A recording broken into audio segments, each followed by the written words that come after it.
Áfram höldum við hér í föstudagsþætti N4 og við ætlum næstu mínúturnar að tala söngleiki sem að ansi stór hópur hefur nú gaman af. Jónína Björt Gunnarsdóttir, söngkona, þú ert nú heldur betur búin að spá í söngleiki svona í gegnum tíðina. Já, það má segja það. Ég hef alltaf haft gríðarlegan áhuga á þessu og er alltaf búin að fara út í nám og læra. Hvert fórstu að læra? Ég fór til New York, þar sem að aðalsöngleikarnir eru á Broadway og svoleiðis og var að læra hjá fólki sem er á Broadway og er að leika á Broadway. Þannig að ég fekk þetta beint í æð. En þú sem sagt fórst þarna út í nám til þess að svona sérhæfa þig í söngleikjum? Já, í rauninni. Hvað er það svona við söngleikina sem að er svona heillandi? Sko, ég læriði klassík upphaflega, bara óperu. Og mér finnst vera meira svona, meiri tilfinning og það er meira, það er svona, ég veit ekki, nær mér betur að það er bæði hægt að hlusta á klassík í söngleikjum, það er hægt að hlusta á rock, það er hægt að hlusta á jazz og það er líka leikur í þessu, það er leikrit og það er dans, það er bara svo mikið að gerast og það er bæði comedy, og svo er þetta líka dramatískir, það er bara svo mikið úrval á meðan að mér finnst óperan svolítið svona í föstu formi. Það er miklu opnara.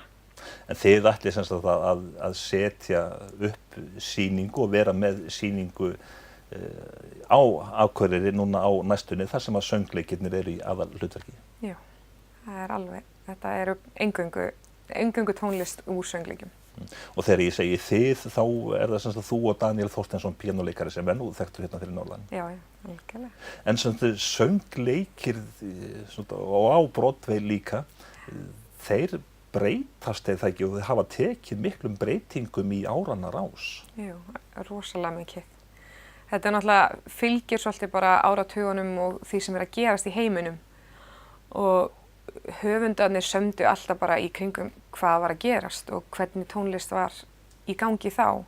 Þess vegna eru til söngleikir með jazz og það eru til söngleikir sem eru klassískir og það er bara ópera.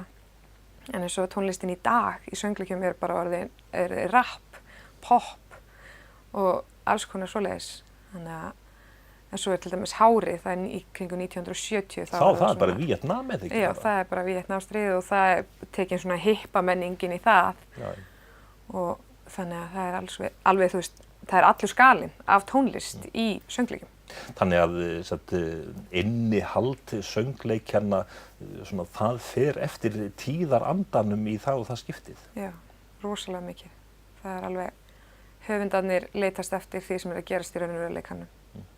En söngleikir, þú ert að syngja ein þá á sviðinu með Daniel Þorsteinsson á píanóinu, en söngleikir, það er oft svona stórar uppákomur. Það er rosalega mikið af mörgum hlutverkum, það eru danshlutverk og svoleiðis, en ég náttúrulega er að reyna að taka bara einsöngs partana og lög sem að virka í rauninni bara ein og sér. En það er alltaf gaman líka og líka að taka jafnvel lög sem eru oft sungin á mörgum og gera það bara ein. Og það er ótrúlega gaman líka að sjá hvernig Daniel nær að spila á píanóið alveg í sama hvaða stíl ég set fyrir framan hann, sko. En ég gerir ráð fyrir því að lögin sem að þú hefur valið, þetta eru allt saman lög sem að bara allir þekkja.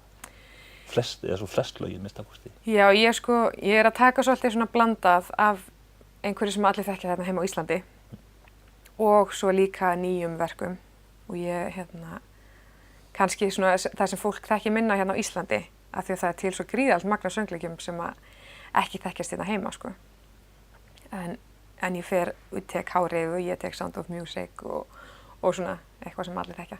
En hvað með íslenska söngleiki, hefur eitthvað spáðið þá? Já, við erum aðeins að bæta inn í þetta prógram. Og við ætlum aðeins að heimsækja Ísland og skoða hvað er að gerast á þeim tíma. Og við meira segja verðum með alveg glænýjan söngleik, íslenskan söngleik sem er bara verið að skrifa. Nó. Það er eins og er. En svona, hvernig söngleikir eru skilgreindir til þess að bíómyndin núna La La Land, er það söngleikur? Já, það er söngleikur. og það er eiginlega einmitt jazz söngleikur, þannig er verið að setja jazzin inn í sko, en hann hefur ekki, náttúrulega La La Land er bara upphaflega, eða bara bíómynd eins og er, þannig að það er ekki búið að setja á svið og ekki búið að setja á, það er ekki komið á Broadway.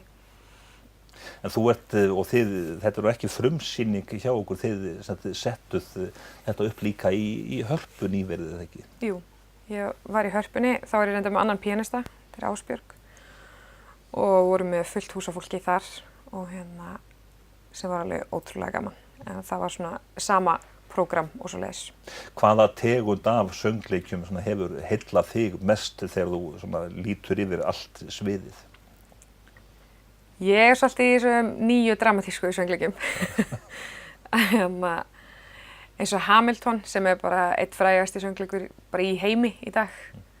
Gríðarlega flottur og það er svona R&B og rap og svona dramatísk saga alveg sko.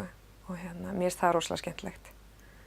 Og líka svo sem, þú veist, ég er bara svolítið í þessum nýju. Mér finnst langskemmtilegast að taka sko 1990 og upp til dagsins í dag.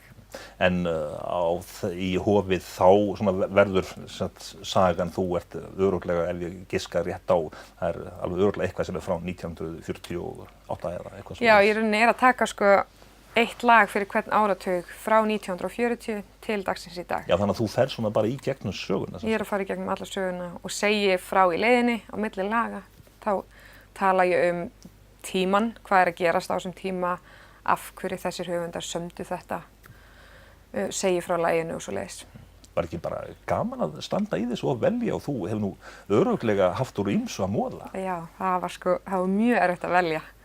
Sumir áratugur voru með svo marga söngleiki að það var alveg mjög erfitt, en ótrúlega gaman líka og ótrúlega gaman að lesa sér til allt þetta. Þú veist, hvað er að gerast, af hverju eru þeir að semja þetta? Það er ástæða fyrir því öllu saman.